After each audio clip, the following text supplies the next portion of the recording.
വളരെയേറെ ആളുകൾക്ക് ഗുണപ്പെടുന്ന ഒരു എപ്പിസോഡാണ്. ബിൽഡിംഗ് റൂൾസുമായി ബന്ധപ്പെട്ടതാണ്, കെട്ടിട നിർമ്മാണ ചട്ടവുമായി ബന്ധപ്പെട്ടതാണ്.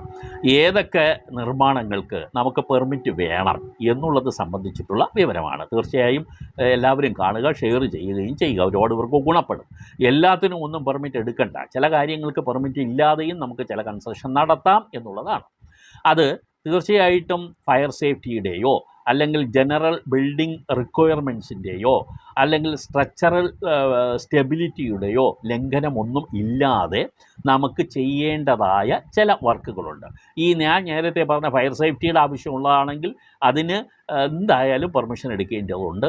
അതേപോലെ പൊതുവായ ആവശ്യങ്ങൾക്ക് വേണ്ടിയുള്ള ചില ആവശ്യകതകൾ ബിൽഡിംഗ് റൂൾസിൽ പറയുന്നുണ്ട്. General building requirements, open space ഉൾപ്പെടെയുള്ള കാര്യങ്ങൾ, അത് ആവശ്യമുള്ളതാണെങ്കിൽ ഈ പറയുന്ന കാര്യങ്ങൾ അതിന് വേണ്ടി വരും. സ്ട്രക്ചറൽ സ്റ്റെബിലിറ്റി, അതായത് ഒരു ഘടനാപരം